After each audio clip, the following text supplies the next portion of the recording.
guys and gals, Nary here from Drakewing Gaming, and some of you know me on Twitter, the Gaming Dragon. Today I'm coming back at you another Let's Play episode of NeveN. So y'all, without further ado, let's go ahead and jump right back into it, shall we? Alarm Chan, you are up, and let's go! Alright. Well, I can't really spend my day lying in the snow. I would have to... What's this? I'm pretty sure the thing I tripped on just moved, and I'm absolutely sure that the branches on the ground aren't supposed to move by themselves. Help! It spoke. Oh no, it's someone! I ran into someone! Ugh.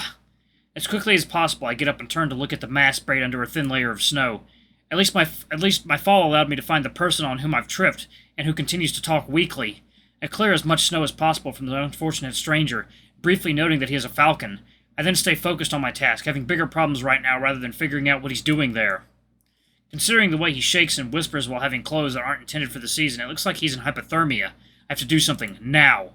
Okay, Ellois, stay focused. You've prepared yourself for this kind of situation. You know what to do. I have to get the falcon out of the snow right now, to keep him awake and to help warm him up. Hey, I'm here. I'll help you. But now I need you to talk to me, okay? Stay awake. It's important. Cold? Yes, it's cold, but I will warm you up. Don't worry.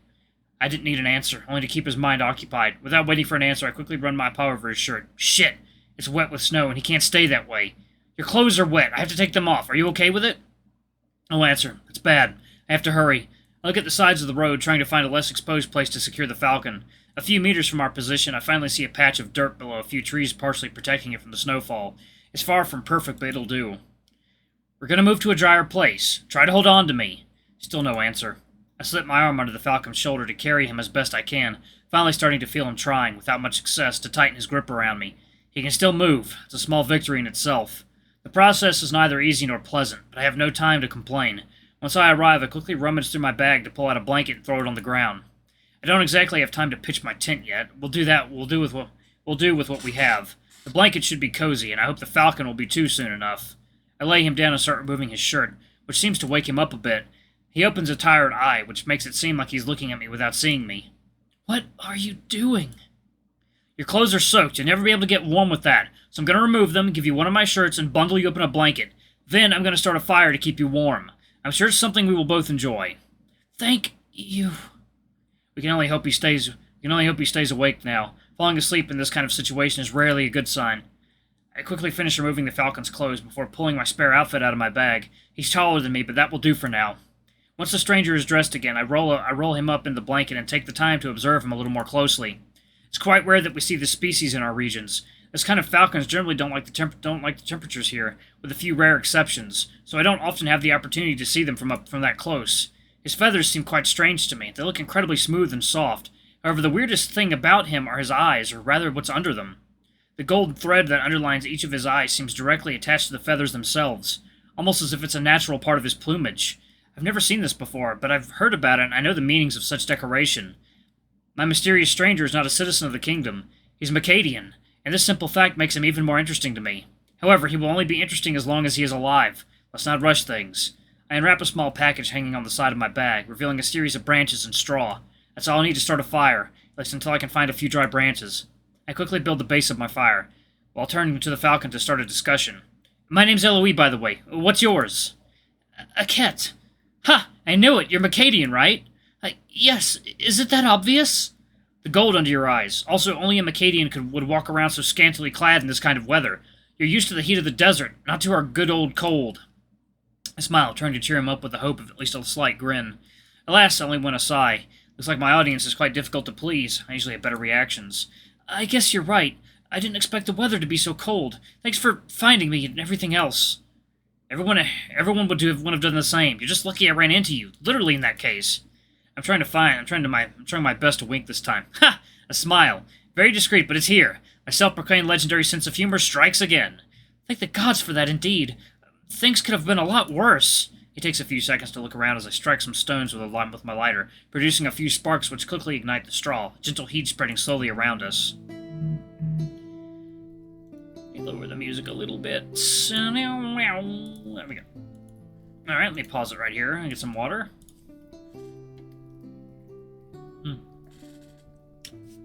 Alrighty. I can't see my loot. Did you put it somewhere safe? Your loot? You mean the one you have on your back? I give him a puzzled look, having no idea what he's talking about, and I can see the interrogation in his eyes quickly being replaced by a sheer panic. I had a loot with me. Tell me you picked it up, please. I don't think I saw anything. I was kind of busy trying to get you out of the snow. Save your life, you know, this and all, this and that. Ooh, excuse me. All I have for an answer is an anguished moan. He obviously cares very much about his loot. I sigh as I get up, pointing my finger at him. I'm gonna take a look and try to find it. You don't do anything silly and you don't move. You have to warm up, okay? He answers me by grumbling. Great. I hope I'll get his instrument back because I'm not traveling with a grumpy falcon. Going back to where I found him, I keep my eyes on the snow-covered road. Instruments aren't my specialty, but I know that a prolonged stay in this environment will do it no good. The sooner I find this loot, the better it will be for both it and for its owner. Not to mention that with the sun starting to set, I can feel the temperature dropping, and even I am starting to feel cold. I would greatly appreciate being near the fire quickly. After a few moments of rummaging, I finally spot a bump in the snow. Please be this god's forsaken instrument. In an instant, I bend down and brush off the snow accumulated on the instrument in Aket's bag. To think about it, it's strange that he didn't worry about his belongings at all. Once I feel the neck of the loot under my fingers, I lift it up and take a quick glance at the instrument to look at its condition, and... oh, fuck. I understand his concern now.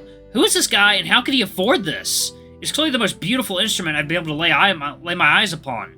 The wood is entirely black. I think it's called ebony? I believe it's the word. I've seen such material once when a nobleman tried to impress us with a piece of furniture that cost him a fortune.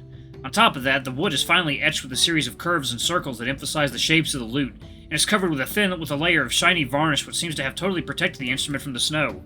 I can also see that there are gold threads decorating some of the engravings, contrasting with the dark coloring of the wood. The end result is absolutely stunning, and clearly very, very expensive. I could sell it and live more than comfortably for months, maybe even a year. What is Aket's true identity, and how could he put his talents on such a treasure? Did you find it? I must have spent more time than I thought looking at the loot. I get up quickly before heading back toward our camp. Yeah, I found your loot in your bag, too. Everything seems to be in good condition, so no need to worry. I quickly come closer to the campfire while Aket is busy rubbing his arms in an attempt to warm up. I would avoid doing that if I were you. I know it looks like a good idea, but believe me, it's not. What are you talking about? Your arms. You're gonna warm up too quickly, and it's not for you. Just sit still and let the warmth of the fire do its job. I will also heat some water so that you have something hot to drink. Oh, thanks. I didn't know. You're welcome. Even here in the north, it's not common knowledge. It's a reflex to try to warm up after all. That problem being solved, I hand him his bag and his loot. He barely glances at his belongings before throwing them on the ground. He gently takes his instruments and inspects it from all angles, slowly sliding his fingers along the curves of the wood. He clearly cares about this loot. Now that I've seen it, I can fully understand him. If I had such a masterfully crafted work of art between my hands, I'm sure I would take care of it with the utmost respect as well. Hey, Aket, can I ask you a question? Oh, yeah, sure. What do you want to know? It's been a while since I've been in the business now, and I've never seen a loot like this. How did you manage to have something like that? It's absolutely beautiful. 1 second, y'all. Water time.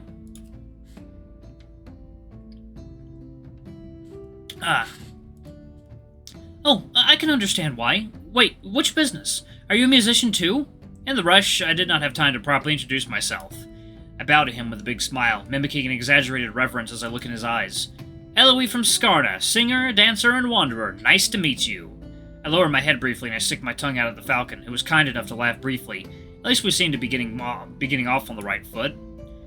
Well, Ellois from Skarna, it's a pleasure to meet you too. I always appreciate the presence of another art connoisseur, although I'm afraid that I am just a lute player. A musician and a singer? We are made to get along. It would appear so. That doesn't answer my question, though. I know a bunch of musicians who would be willing to kill someone to get that loot. How did you come into possession of it? This story might not be as exciting as you could think.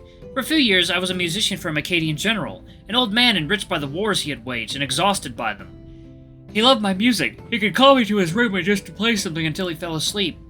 He's the one who gave me this loot, to thank me for what I was doing for him. At least that's what he told me at the time. How did you end up here? He seemed to take good care of you.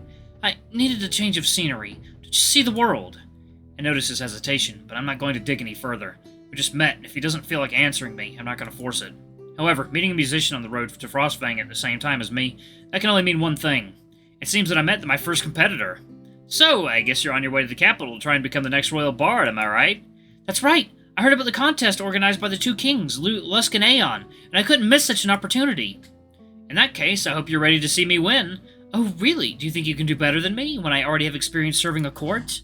Aket smiles as he looks at me, getting caught up in his little contest of arrogance between us. I smile back at him while stuffing snow in an iron bin, before placing it on the fire.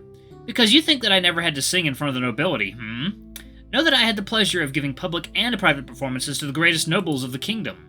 But you never had royalty in your audience, did you? He looks at me, all proud of himself, obviously waiting for an answer. Honestly, what am I supposed to say to that? Of course I never played for a king. I try to find some witty remark, but it looks like this time I have to concede the victory to a cat. No, but there's a first time for everything. He smiles at me again, and I see him blinking tiredly. With all this chatting, I almost forgot that he must be exhausted after his involuntary nap in the snow. But I can't allow him to sleep just yet. Not yet. He would have to drink something first, just to get some heat in his stomach. After briefly rummaging through my bag, I pull out a small patch of weed. A mixture of nettle, mint, and sage, and toss a pinch into the melted snow on the fire. I know you're tired, but try to stay awake a little longer, will you? You need to drink something warm. Alright. He yawns loudly after answering. He looks really drained from everything. Don't make me slap you to keep your eyes open. You wouldn't dare. You would be surprised to see what I dared to do. I do my best to try and look threatening and only get one of the most dubious looks in response. I guess looking scary being a white rabbit half the size of everyone around you is more complicated than I thought. After a few seconds of looking at each other with trembling lips, we both burst out laughing. Well, I just met him. I got along strangely well with the cat. I guess saving someone's life could make things easier. I finally take out my cup, filling it with the herbal tea that I had warmed before giving it to the falcon. He holds it for a moment between his talons. The warmth of the beverage must do him good. While he's busy drinking and warming up, I quickly set up the tent hanging from my bag, so we can at least sleep in some form of shelter. After a while, I start to hear a noise, and turning around, I see a cat with his head lowered to his chest, snoring softly, his talons still tightly clamping his cup. At least he will have drunk something. Hope he doesn't get sick now. I just have to finish setting up the tent, put us both inside, and I can fall asleep too. There'll be no bad dream this time. I really don't need this right now. Oh. There's no denying it. Traveling with someone is clearly much more pleasant, especially because a cat is a good companion. Sure, he doesn't have a clue how to walk in the snow, but at least he doesn't spend his time complaining. I remember a trip with a musician who kept crying over anything and everything. It's too cold, we walk too much, we don't have enough beer. I was glad Rhaegor kicked him out of the band as fast as he did. It's like, water time.